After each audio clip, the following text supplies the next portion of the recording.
Welcome back. If you're a runner or know someone who is, you know how common and frustrating foot problems can be, from blisters to shin splints. Dr. Anna Uricalo, a podiatrist with the Austin Diagnostic Clinic, is here with some tips, even household remedies for some of these common issues.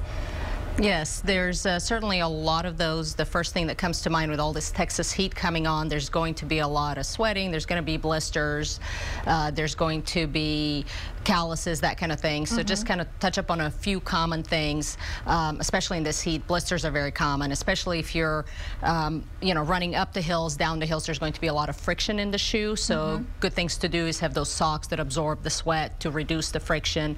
Once you do have a blister, what do you do with it?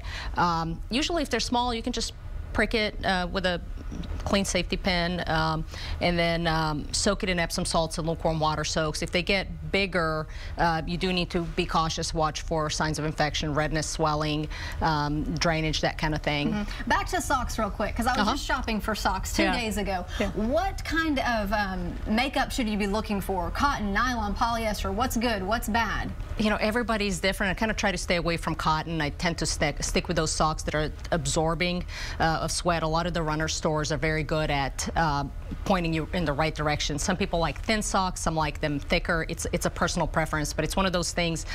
Buy different kinds, and unfortunately they're not going to be the cheap kind. They're going to be $15 to $20 socks, but it may be worth buying that sock and then trying it out. But usually look for, if you tend to like the less bulk, then go with a thinner sock. Some people even go with 2 layers of socks to reduce the friction.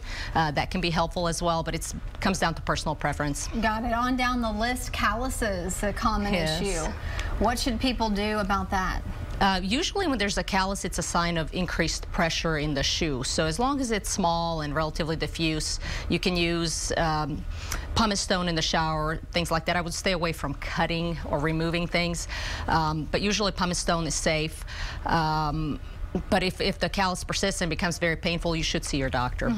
On down the list, nail problems. Some people have a different fungus that might pop up. You can actually use vinegar, you say? Yes, straight white vinegar soaks have been helpful with that. Tea tree oil and Vicks Vapor Rub are also nice, safe remedies that one can use at home that are readily available, and they're going to be safe.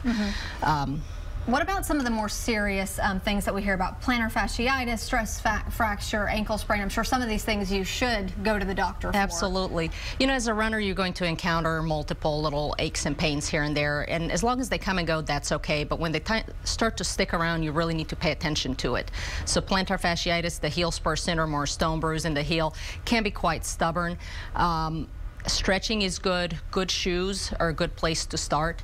But if it tends to persist, do see your doctor, because once it starts going, it can be difficult to get rid of. And then, of course, shin splints is on the list. I experienced that in high school in track.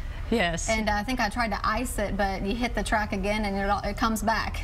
It's quite common, unfortunately. It's typically a sign of doing too much too soon. It can also be inadequate shoe gear that's not supportive enough. So again, there's a lot of things that can kind of go down the line. All right, Dr. Uricalo, thank you so much for being here this morning. Some good tips, and we're going to have detailed information with each of these issues on our website soon at KXAN.com. And David, it's a great morning to get out there and run. Yeah.